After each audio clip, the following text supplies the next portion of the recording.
tag right now because it just popped up. So give it a second. We're coming in on here. Um, I see it now. Okay. all right. Wrong. Are Yeah, you we got are there. We're definitely on. Awesome, awesome, awesome. Well, hey, everybody. God bless you. We're back at it again. This is our fourth volume of our Stay at Home conference. And we wanted to go into a series based off of the recommendation, and a lot of people were really timed in. I know that we didn't get a chance to go live with this interview because of some situations that happened between Chrome and Zoom. But we are here nevertheless live. I'm here with Serena, Mastin. How you doing today, ma'am? it? Good. How are you? I'm doing good, doing good, doing good. So, gosh, it's been a week since you've done the unthinkable. You put a portion of your life out there. You opened up and allowed people to come into your personal space, into your life. I want to talk about the difficulties of that because I know at first you said even after we filmed it and we posted, you had some hesitation, and you did exactly what your quote is. If you don't come out of hiding, you won't be healed, and you did exactly that. Soon as you saw that it was on there, you went into hiding. So let's talk about that. How did you eventually overcome from that hiding moment? So part of it was I needed approval in my mind of like my family members, and so that was a big piece of that. Is I felt very nervous about sharing different parts of my story and how that would impact the people I love, and so even after I got their approval, I posted it and then I deleted it. And so it's definitely taking courage to share my story. It's not an easy story to share with people that you don't know. When I'm close to someone, I can share my story easily, but when you realize that other people are watching, it makes it definitely a different experience. Absolutely, absolutely. So because last week we we were telling the story, and then when we started filming, it's almost like we picked up like in the middle. I didn't find out until I was an adult that Star Wars was filmed in the middle, and then it went back and started with the beginning, and now we're getting the ending. And so I feel like that's what we did with your story. Right when we pressed record, we were right at the middle of the story. And even one of the guests, one of the individuals on there, they responded and said, was there a part that started from the beginning? Did we miss something? Because it seemed like, yeah, I knew some of the story just from us talking, a few minutes prior to us actually recording. So I was able to ask questions based off of, that prior conversation. But what I would like to do before we get into the second part of why me, I want to go back and revisit the beginning of how we got to where we are. For those who don't know, Serena, those who have for the first time coming on here, it's coming up on a month, correct, that your husband committed suicide. Yeah, it's been three Okay. weeks as of Friday. Say it So again. 3 weeks as of Friday, So this past Friday or this Friday coming up? the past Friday. So the past Friday. So this past Friday, um, this is the this will be the fourth week. So so it'll be almost 4 weeks since your husband committed suicide. Yes. Suicide by gun, correct? Yes. Okay. And so, but there's been a lot of traumatic experiences in your life leading to this. So this is kind of like what opened up the door to the Serena Mastin story of, the part that where you're at now. But if we were to go back to when you were a child, because there were a lot of things that happened in your childhood that brought you here. And I want to make this disclaimer before we go forward, because I know I have a lot of viewers and everything. It's a very graphic story. A lot of deep hurts, a lot of deep wounds that we're going to dive into. But the purpose of it is for healing for those who have experienced somewhat similar to, or just to know that, hey, this is what the testimonies are talking about when the Bible says They overcome by the blood of the Lamb and the word of their testimony. This testimony is not only helping her overcome what she's been through, but also she says, if I can just reach one person, I know me telling my story is worth it. And so I want to bring back to your childhood when you were young. At the age of 5, you were somewhat introduced to a satanic cult, correct? Yeah, so my biological father was the leader of a satanic cult, and um, we lived in a trailer park in Chino at the time. My sister is 5 years older than me, so I was 5 years old. My sister was 10. My mother had my sister before marrying my biological father, so it wasn't her father. Hmm. And when my mom got into the relationship, she was not aware of his practices.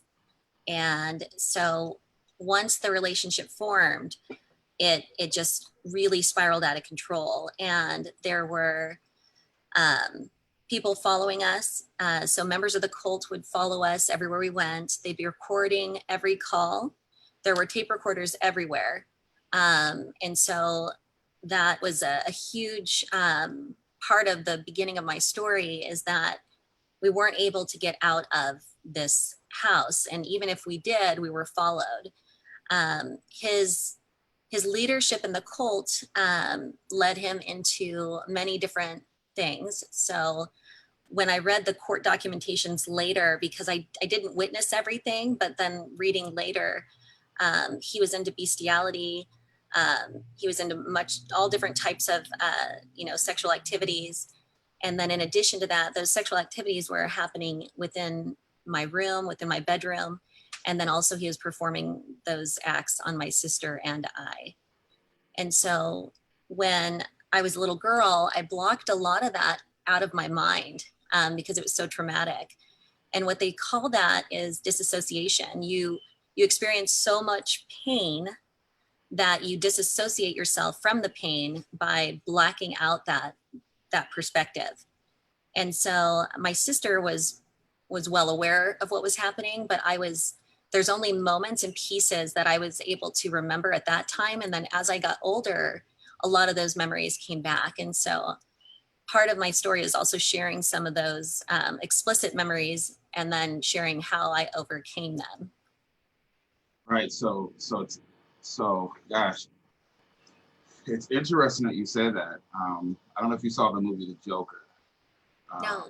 Yeah, guys. So there was a part in his life where his childhood had been blocked, and ultimately, you got to see the movie. I don't want to give away the movie, but literally what you just described, kind of like what kind of turned him from being, the regular individual to becoming the Joker later on. And I just thought that was really interesting that you would to suggest that or say that, because ultimately what happened to him. So let me ask you this question. Given that traumatic experience, how did you piece it together to where you didn't lose your insanity? Where you didn't, or did you at one point lose your insanity? At one point of your life, did it all fall apart? And if it did, at when? So many times I would say that as a child, so to put in perspective, a child's world when you're in that situation is that you don't understand that that's not normal. And so as a child, I really didn't know that what was happening to me was wrong or abnormal until that was brought to my attention. Because from 0 to 5 years old, that's what I experienced. When he would, for instance, he would give me a shower with him. And the things that he would say to force me to do the things he wanted were, I'd seen many times with a gun against my mom, telling me that he was going to kill my mom. They would get in huge fights and throw dishes and screaming. And so I knew he was capable of hurting people. And what he would say to me when we would get into the shower is that if I didn't go down on him as a 5-year-old little girl, that he would kill my mother. And so at 5 years old, I was experiencing that that moment, but I was also in my head and in my heart trying to save my mom. So you it's almost like you have an out of body experience, because you disassociate with what's happening because you're so concerned with what could happen, which seems so much worse. And so that would be one experience. Another experience was, he would be, putting Desitin or something, on when he's changing my diaper and things like that. And because he was inappropriate with me, he had actually broken, my hymen. And so I'd lost my virginity before I was the age of 5 in that perspective. So it was a lot of weird, things happening. There were drugs all over the house at the time. And, like, I didn't understand what they were, but I was very aware of them. When I would go in my bedroom, he built a platform to where you had to walk up 3 steps to get onto the platform. And so under the platform was a wide open space, and I would hide under the platform so that he couldn't find me. Because at times there was people that were having, sexual activity in my bed, in my bunk bed. So when I'd go to sleep at night, they were already in that bed. There was times where I was a little girl and I would have a VHS and I would put it into the, to watch a show. And I remember vividly, like I was watching The Toad and the Frog or something. And all of a sudden the VHS switched and it was a woman in a bathtub and she was slitting her wrists. And I went to run to my mom at the time because she was sick and she was taking a nap at that time. And she was disoriented and didn't know what I was talking about. And when I came back to the TV, it had switched back to The Toad and the Frog. So there was weird circumstances like that all the time. So, and it's interesting because nobody knew that these things were going on in your home. I mean, were you homeschooled at the time? How did you hide a lot of your hurts, a lot of your wounds? Well, before the age of 5, I was at home, really. Right. And so my mom wasn't really aware of what was happening. She was also, I believe, on drugs at the time. And so she was trying to get out and she knew that bad things were happening, but she wasn't aware of the extent of those bad things. And so there'd be times when her and my sister would go to the grocery store and he would be watching me. And when they got back, I'd be literally in the closet crying and they couldn't figure out where I was. So things like that would be happening all around. And it was hard when you're in that environment and that's your normalcy, it's really hard to separate what's happening, if not everyone is there at the same time. And how do you prove that? So you have this unique childhood, very, very unique, out of the norm. You have children, and I want to go into a part today and then go back to your past. You have children. Yes. How does what you experience affect you as being a mother raising your children?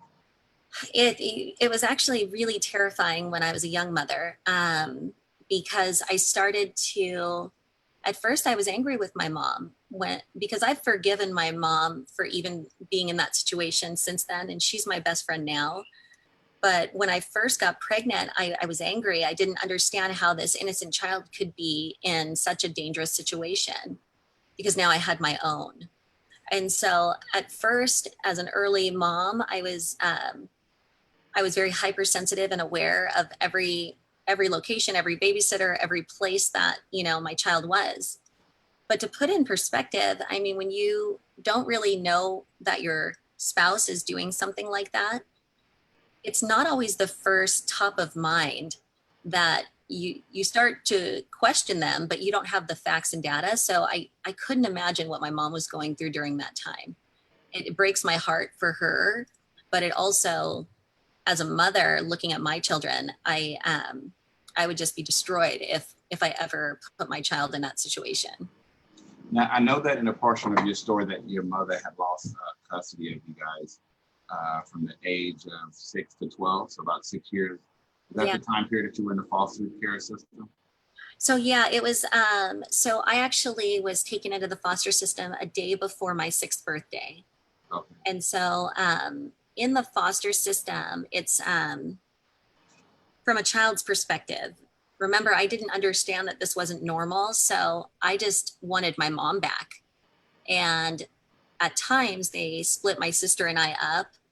And I felt like I wasn't wanted, or why would they have my sister somewhere and not me? So the foster homes that both of us were in at times were very interesting and unique. In some cases, just a really unhealthy place to be. One of the foster homes that I was in was a family that didn't speak English. It was a predominantly Asian family, and that's the one that I went to the most. I remember specifically because in the witness protection program, they have to keep moving you. So they'll move you in the middle of the night, they'll move you anywhere. But anytime that someone would find out where I was, for some reason, I would go back to this specific family. And because I wouldn't eat a lot of the food that they would provide, they would have me peel potatoes, and then they would make me French fries every day for my meals. Wow. That's what I would eat as a 6-year-old little girl. So it was very weird and odd in different circumstances. Their culture was a lot different. So even taking a bath, they don't use, they didn't fill up the bath and then you get in. They let the water run, and then they only wash you with a rag, and then they let the water run again. So I remember being freezing in this bathtub and not understanding why. Wow. So there's things like that as a child that you're just not accustomed to. Um, and it just changes your perspective. At one point, which is kind of a funny but sad story, I went to Chinatown with them so they picked up a duck, and I really thought that it was my pet. And so I played with the duck in the backyard for hours. It was my new best friend. And the next day, that duck was being prepared for a family meal, and I was mortified. And so, as a kid, you're experiencing these cultures, but you're also completely far from home. And so, the entire perspective that you have is everything is unknown. You feel abandoned. You feel disconnected. And I couldn't talk to my mom, so I couldn't talk to my family members on the phone. And anytime they did find me, they would move me immediately. Wow. So here it is, you having these traumatic roller coaster experiences in your life. And I don't want to retell the whole story of what we talked about last week, but I want to kind of bring up to speed for those who are first time watching. Trust me, you can go back and watch the first part of the Serena Mastin story. Definitely heartfelt and very courageous. And so the question many people ask, and even in your situation, where we're going to title today, Why Me? Do you have that moment, that why me moment? And I do want to ask this question. Did you ever get a chance to, and I know we asked about your dad last week. I know you said he passed away. But what about your mom? Did you ever get a chance to, like you said, open up to talk to your mom? You said that a few minutes ago, that you think that she was kind of, maybe naive or not knowing what's going on, or maybe on drugs. I would like to think that a woman knows what's going on in the house, sometimes for the sake of love, or maybe fear. It's when it's within itself. But did you ever get a chance to go back and have that conversation with your mom? Absolutely. I talk to my mom often. I even spoke with her last night about some of the things that happen. Okay. Because you're in this environment, it's almost like brainwashing. So the way that I can explain it is that when there's satanic rituals happening around you, and there's spells and things like that happening, my mom was in a state of being brainwashed. And so when she got out of that house with us, she had to go through her own therapy and counseling to really break down some of those memories, because she blocked out a lot of those memories because they were also so traumatic for her. And my mom is the biggest fighter I've ever met. She fought tooth and nail to get us back, and that was her goal and plan. But being in her world, my mom lost her dad at 16 years old to cancer, and was in one unhealthy relationship after the next. In fact, she had a stillborn before my older sister was born, and she was 9 months pregnant. So there's a lot of trauma that she experienced prior to going into this relationship. And when she met him, she was a single mom, and she was promised that she'd be taken care of. And back in the 80s, as a single mom, it was a really big deal. And so she really didn't want to be alone. And then once she was in it, then she couldn't get out. So there's a lot of dynamics of, yes, there's a level of responsibility that she holds, but on the flip side, there's also a level of being completely blind to what's happening because you're being brainwashed. And because so many people were listening in and following us everywhere we went, we even had our own language that we spoke to each other. Wow. Because we actually started using and saying words backwards so that we could communicate, because we just felt that no matter what we were doing, there was always somebody watching. In fact, I remember when I was 5 years old and I walked past the kitchen, there was a kitchen window.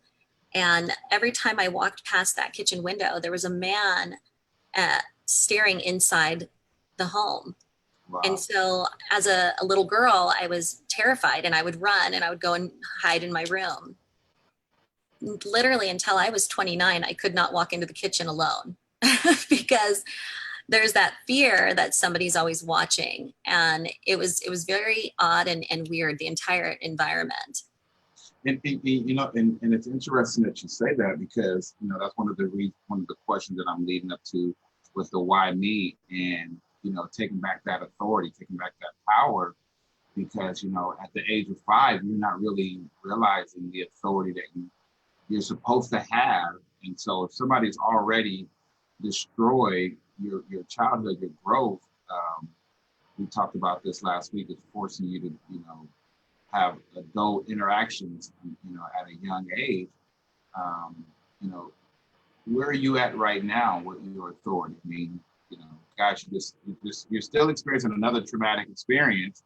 Yeah. And so where are you at with your authority, taking back what has been robbed from you? Like you said, at 29, it took you a while just to go past the kitchen by yourself, because I'm trying to help people get past some of these mental blocks. Maybe they don't have the same as the Serena Mastin story, but there's some similarities. There's some same traumatic experiences.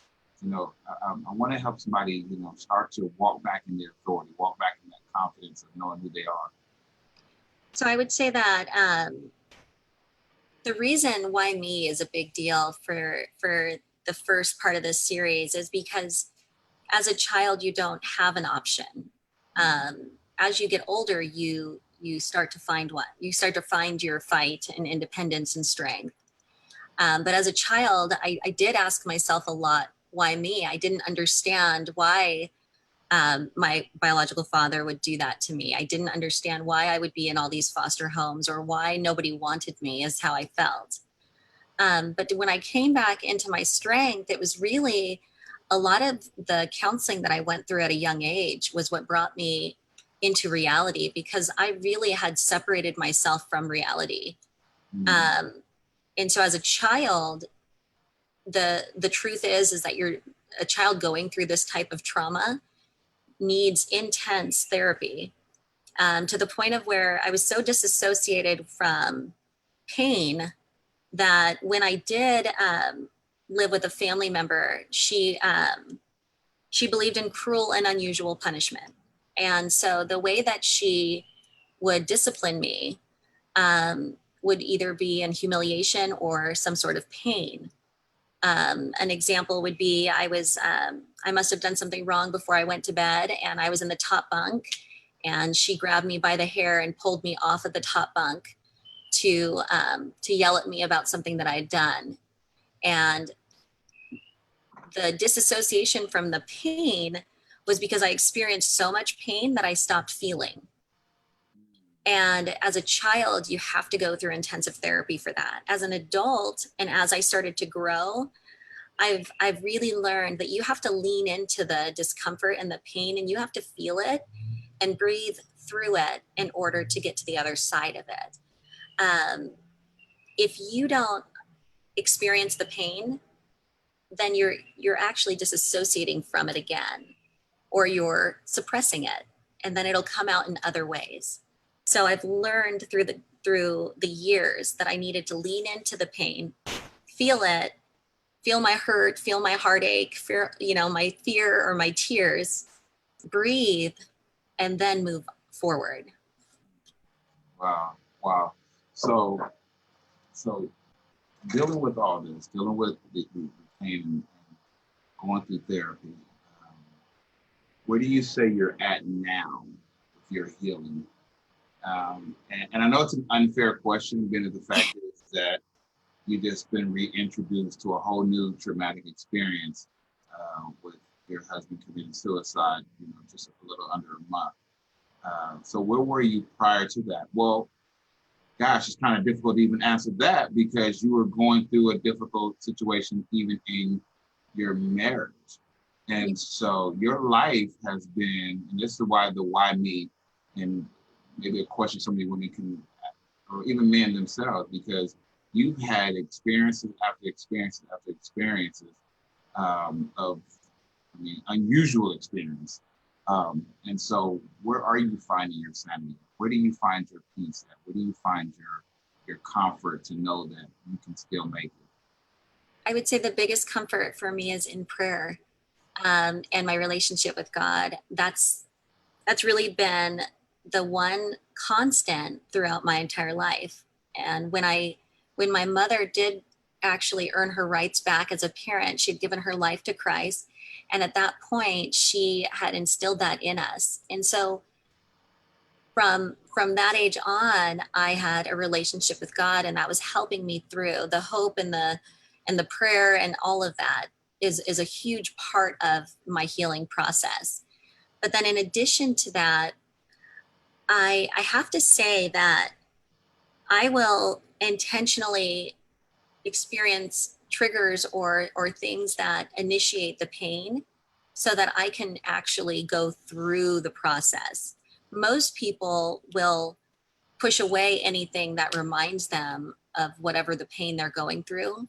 For instance, with my husband's recent choice to take his life, I've forced myself to listen to songs that he used to sing to me, that we recorded, and listening to his voice and missing him, because I know that if I ignore those feelings, that they're going to come back at another time. And so I'd rather just absorb all of that pain in that moment so that I can work through it and then move on. Wow. It's the emotion that overtakes us, and the emotion comes in and out, and everyone experiences different levels of emotion. But it's when we suppress and push those emotions down that it really it changes your whole journey to healing. In fact, that's where I got the quote that I say all the time is, you can't heal when you hide. When you hide your feelings, you can't heal. When you hide, certain things in your marriage, or when you hide certain things in your life, you can't get past those. And so once you start communicating those things, feeling them and working past them, then your healing process actually it flows thoroughly through your life instead of spiking up at certain times. It sounds like when I thought about what you were just saying just now, it sounds like a controlled deliverance, where, and I say this, deal with it in an environment where you control the circumstances scenario, because the last thing you want to do is allow it to come back at the wrong time, in the wrong setting, the wrong scenario. Have you ever had a situation like that where you where you had a TNT moment where you just exploded on someone, maybe your children? Yes, I just did the other night. Oh, okay. Well, good. Because that's the part that I'm referring to, because if you don't choose to heal in a safe space, you know, and go through the healing process in an area where you can control the outcome. It's like the bomb squad able to put a bomb inside of a container where it can control the explosion. But Yeah. you know, you go into a crowd and now you have a moment where the song comes on and you just, you know. So you say you had an encounter the other day. How did that happen? Oh, so I and before I jump into that story, I have to say that the other big part about healing is you have to feel safe. I've learned throughout my life that when I didn't feel protected or safe, I could not actually communicate my thoughts and then work through them. So Wow. safety is a big part of that. Um, but this explosion the other night was on my daughter. Um, my daughter's 13, and she had gone through Kyle's phone, and that's my husband who took his life. And she started seeing messages from a woman who was being very encouraging to Kyle in the weeks before he passed. Wow. And so it's the middle of the night, I'm sleeping, and she feels like she wants to reach out to this woman because this woman was encouraging. Um, but this woman was the one that I found out about before I left him. So she was the third woman that I found out about before I left my husband. My daughter didn't know that because the woman goes by two different names, and the one in his phone was not the one that my daughter knew of. My daughter started to talk to this woman while I was sleeping that night. And she tells me the next morning that there was this lovely woman that she spoke with that shared, you know, some encouraging thoughts with her. And she told me the name of this woman. And I asked her, I said, I'm glad that you felt comfortable talking to someone, but next time wake me up because I don't feel comfortable with this woman. Well, the day goes on. I was very clear on how I felt about that. And I'm about to lay down that night, and my daughter says, she won't talk to me anymore, which then initiated in my mind that my daughter was trying to reach out to her again. And I told my daughter, I said, don't contact this woman. And she's like, but she was so encouraging. Why would you have me not talk to her? And my daughter comes upstairs into my room. And I had a moment where I literally just felt betrayed by my daughter and betrayed by this woman. And I was like, all I could say to my daughter is, you're betraying me. You don't love me because you're betraying me. And my poor daughter's like, mother, like I didn't realize that it was going to hurt you this bad. If I did, I wouldn't have done that. And at this point, I'm hysterical. I'm crying. I'm telling my daughter that this woman ruined our family, and now she's trying to take my daughter away. Like I literally was like out of my mind. And my daughter's in the most beautiful state. She's terrified because I'm on the floor crying, feeling like I'm losing my daughter when my entire family was broken apart, and this woman was a part of that decision that my husband had made. And then on top of that, she continued a relationship with him.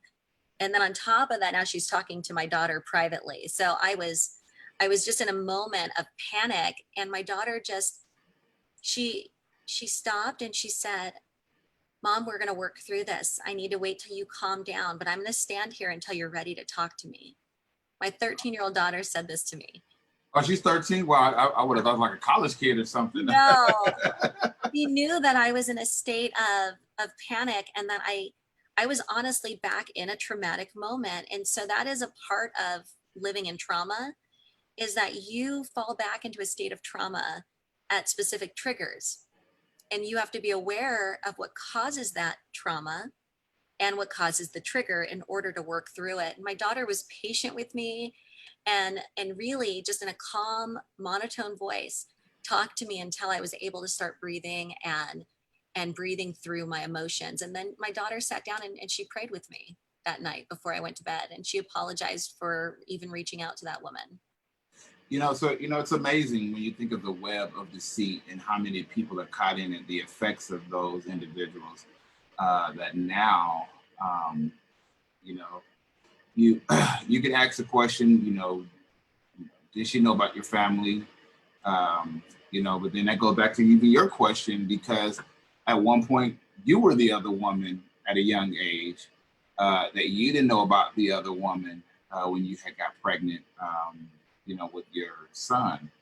And so, um, could it have been an innocent conversation, or even the hurt that she could be experienced? Because there's so many people that are hurt from, your marriage, your relationship. I can't separate the two, because you guys are one, you guys are married. And so the invitation, was through you guys' marriage, even through infidelity. So there's so many people that's hurt, so many people that's connected to you, that there's conversations that people won't ever get to have with Kyle. And, it's very well possible, knowing his relationship with your daughter. I mean, there's so many different factors into it that, because guess what? You have to now take on the healing woman side. Even the woman that hurt you is gonna watch this video, you know what I mean, and see this part. Yeah. She's gonna see this part, and there's so many uncertainties to how somebody's feeling right now, because it was you say you saw suicide hints throughout your marriage, but maybe not everybody. Maybe he hid them well. Oh, he did. Yeah. So this is a shock to so many people. So many people that I could have just talked to him yesterday and would have never even thought these things. And so, there's a certain level of compassion that I have to have for every single woman that my husband has been with. Most people would not have compassion in this time, but I understand, because I'm human, that we all are human. We all make mistakes. We all have stories and choices in life that have led us down the wrong path. I'm the queen of mistakes. I've made plenty of them. And so when I thought about this woman, I wasn't even angry about what, her relationship with my husband was. At that point, I was more in my moment of trauma, reliving what had happened in the past, months that I had experienced with this. I've never met the woman. So it's not like I had a visual of who she was. I've only seen a picture of her, but I know that all the with my husband, they're human, and they're broken, and they're hurt. And I know that my pain is at the depth of my soul. So I could only imagine what their pain was like. And when you connect with someone, it's a whole different level of a relationship. Even if it's casual intimacy, you still connect with someone on a deep level, and it impacts your heart and your soul. And when you feel like somebody took their life because you didn't ask questions, or you start to blame yourself, I'm very sure that a lot of these women in some way felt lost and shock and confused and heartbroken as well. And so I don't look at them as they're bad, I'm good. I look at them as they're hurting, just like I am. So I want to take your question, our topic, and I want to push an emotion on you to ask a question. Not why me, but why them? That's a good question. I don't think that, my question, why me, really came when I was a little girl. As I got older, my why me started to make sense to me. And I realized that the why me was really because I needed to help others that were going through similar trauma and situations. Why them is an interesting approach. I honestly know enough about my husband to know that he was seeking something. He was seeking, this whatever void that he was trying to fill. And he loved the attention. He loved connecting. He loved this adoration that women had for him. He's very charming, charismatic. Anyone that knows him falls in love with him. So I knew that about him. Why these women? Because there are women that are just seeking love and connection just as anyone would be. It just, in many of their minds, I was not even a part of the story. So he had made, stories up that I knew about what he was doing, that we were going through a divorce, that I was okay with this. And so these women were not even aware that I was still actively working on my marriage with my husband. So I never think about them um, as really even the other woman. I think about them as human, that they're broken and they're experiencing just as much pain as I am. Now, and I don't like to do the what did I do wrong scenario, because it doesn't do any justice to the now.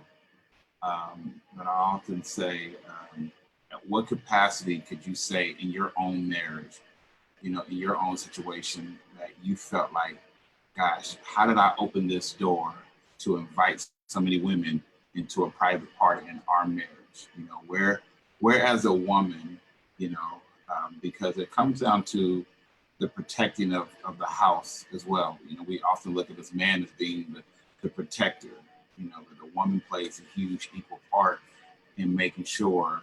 I think I said this the other day. What kind of advice would you give a woman? And I say, hey, love your man like the woman who wants to be with him. Yeah. Yeah, love him like the other women. You know what I mean? Because the other women are going all out to get his attention, to compliment, like you said. Kyle had a big ego, when you're in the fitness world, I've worked in it many years, so I trust me, I know all that what goes on in that crazy arena. And then to have someone with that type of character, charismatic attitude, it only feeds into. Yeah, he was easy to fall in love with. He's very like he's incredible, and he knew how to do everything. So I mean, he'd play guitar, he'd sing, he knew how to fix a car, he knew how to straighten my hair. I mean, he knew how to cook. So there's so many attributes that he had. But I have to say that when somebody is unfaithful, it always takes two. And I know that's a hard hitting thing to say. Um, the reason I believe that is because if there's a part that I played in this, and there's many, those parts would be associated with tolerating certain behavior, opening up our marriage to certain behavior, not even being really aware of what was happening or approaching it. And a lot of times is when you tolerate certain behavior, you condone it. And tolerating it doesn't mean that you're fighting about it every day. Tolerating it means that you're aware of it and you're afraid to talk about it. And so you hide, but that's still tolerating. And that's good. So, okay, so help a woman out, help a woman out, help a man out. All right. So when you say tolerate, all right, like, why would you tolerate? Where does the level of fear come from that you're saying, hey, I'm going to lower my standards? Because that's ultimately what you're doing when you tolerate something. When you're really going back on who you are as a person. So you don't even realize that you're tolerating behavior until you start to look within. So I have like an example that I really had to learn from is I took so much accountability for everyone else's actions from my childhood, in my teenage life, into my marriage. I took so much responsibility for other people's actions that I thought it was my fault that I created this. And so a lot of the blame would come back on me. Instead of a normal version of tolerating, you would think, this happened and I'm going to draw the line. I thought, this happened and what could I do to change so that I can be a better person so that he doesn't do it again? And most people that have not been through that extent of trauma, they draw the line and the line is clear.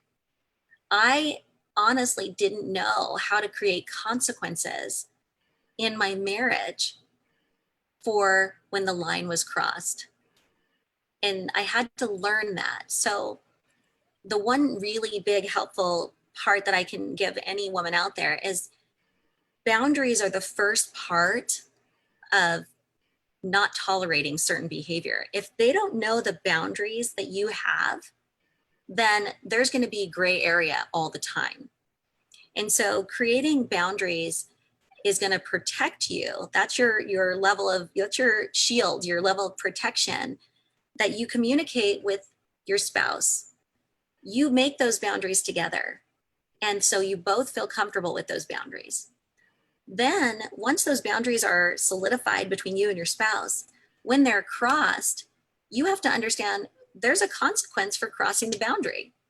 And you come up with those consequences when you're creating the list of boundaries with your spouse before it's too late.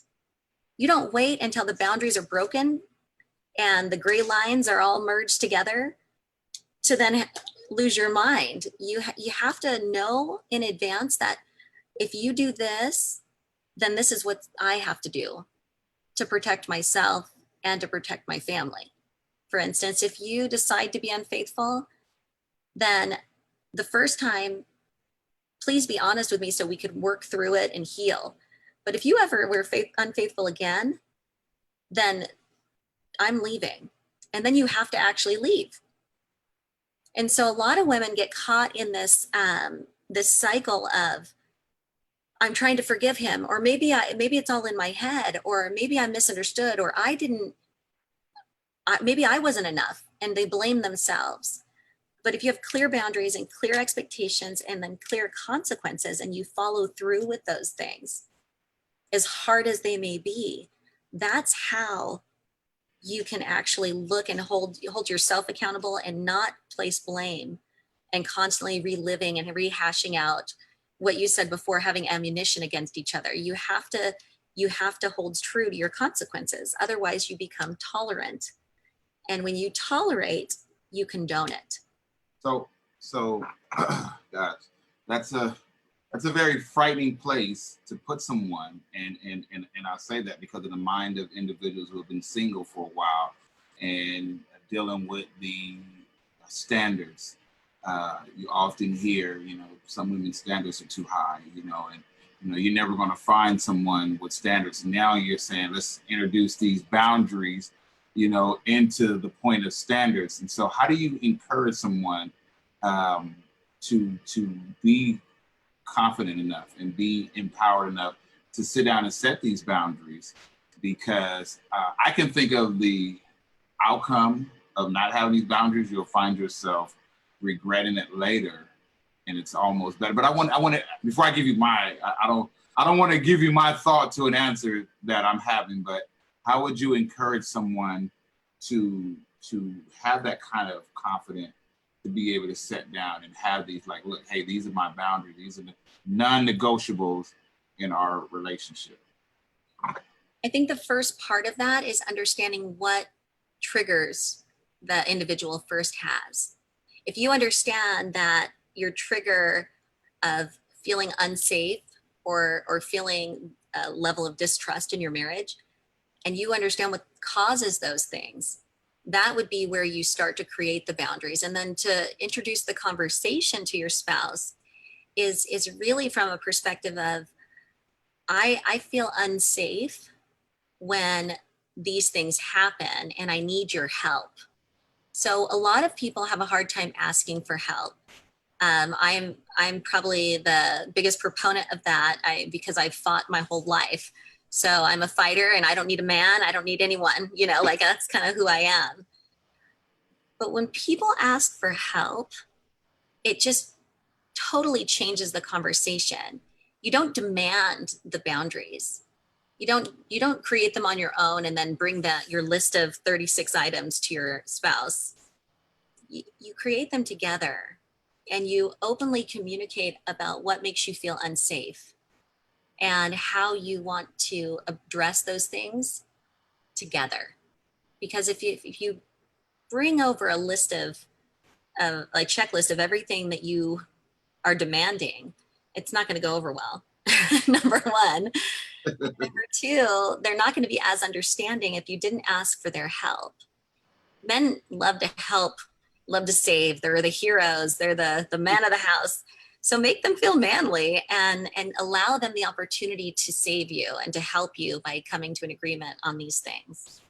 Absolutely, and I like that. And so the reason why I say that, because I know that so many people live in fear of running someone off, that don't want to, go along. And they're healthy boundaries. They're not like they're, I mean, They're it's not not. unreasonable. Yeah, exactly. And that's my thing too. And that's my thought. If someone doesn't want to accept your reasonable boundaries, like, hey, there's no cheating in our relationship. What? That's not reasonable. Okay, well then we can go ahead and end this now. And that's the thing I want to speak to, because if you're worried about someone not wanting to accept, like you said, a reasonable boundary, you know, um, then you don't want to be with that person down the road anyway, because, you know, trust me, the worst thing ever going to happen in your relationship is walking away early than being stuck later in a very unreasonable, a very unreasonable situation. So it's better to walk away when you have less invested into it. One of the things that this is only a recent awakening for me to have this boundaries discussion, because when I was younger, I didn't have boundaries. In fact, I didn't even know what a boundary was. Wow. Coming from sexual abuse, you evolve into identifying love and affection through sex. Mm, And you believe that somebody loves you when they have sex with you, and you also believe you're giving affection through your sexuality. And in fact, my husband was the one who taught me that sex was not affection. He wow. wanted to just lay and cuddle with me at times, and I was like, no, I thought you wanted affection. Let's go. And he's like, no, I just really want affection, and that's not always sex. And so it's also creating boundaries for yourself first, Mm, understanding what your own boundaries are, and understanding you and your worth and your value before you even have the conversation about creating boundaries in your relationship. Because if you don't own that part of you and really understand the parts of you that are triggered by it, and you don't have your own set of boundaries, then you're not going to be able to communicate that. And so I created an acronym for me that I learned from Brene Brown, and it's called BRAVE. And so mine are brave is really it stands for boundaries. The R stands for reliability. Like you say where you do what you say you're gonna do. Basically, reliability. So if my husband would say I'm gonna be here, then he's there and he comes back. That's reliability. Um, A for like accountability. Like you own when you did something wrong. You as a person, not just your husband, but you have to own your part in it. It can't be blame. V for vulnerability. You say the hard things to say with a full open heart, even though they're the hard things to say. And you have to communicate those things, or else it's never really going to be out there. And he's going to wonder what you're thinking all the time.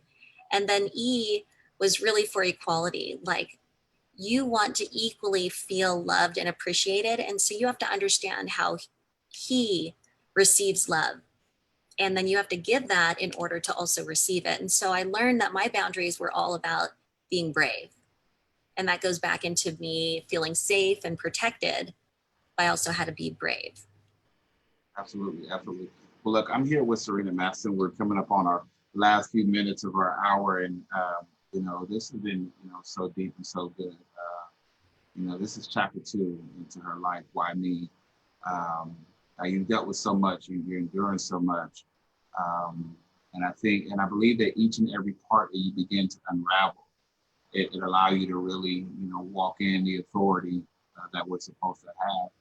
I tell people, the best thing you can do is own your testimony. And when you own it, when you really, breathe life into it, and you're not ashamed of it, you can really.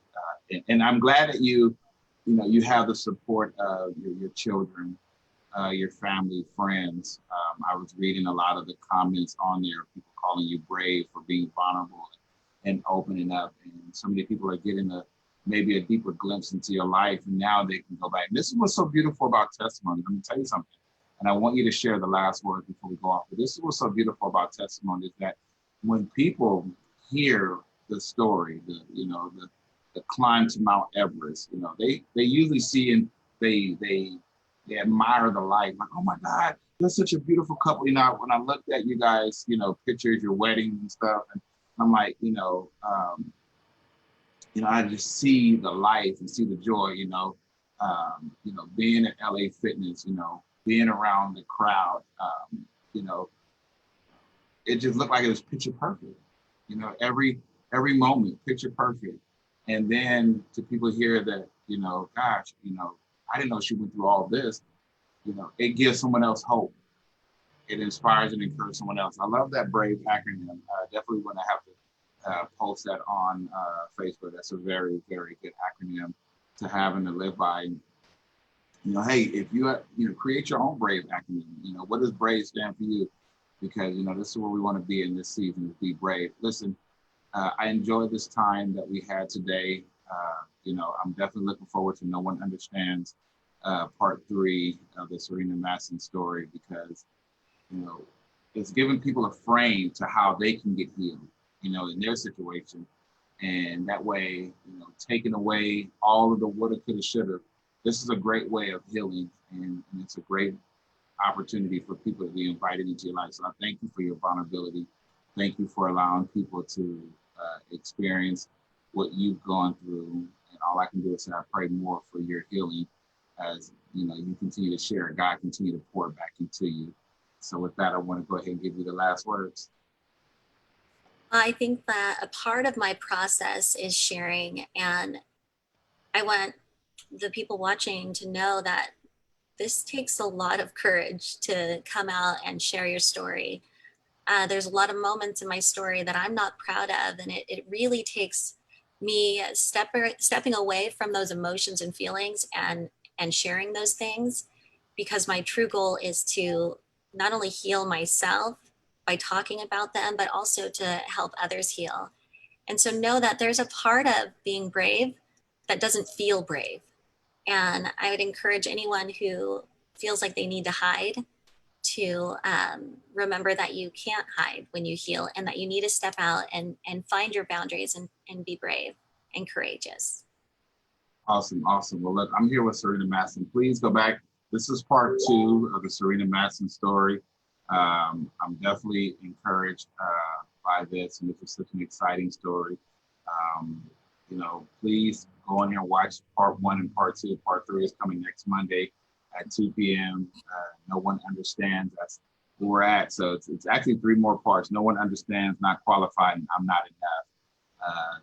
And I know how I'm not enough, just a part of that, thinking about what you found on the mirror when you walked in. So I don't want to give all the way into it, just a little sneak preview, but you don't want to miss the next 3 parts of this story. So thank you, Serena. You guys can go on and you can share, make sure you comment, share this on your page. It's definitely a dramatic story of one woman's triumph of being beautifully broken, being healed, by not staying hidden. And so I'm excited. Thank you once again for sharing this portion of your story. You have a blessed day, and thank you guys for all who paid attention.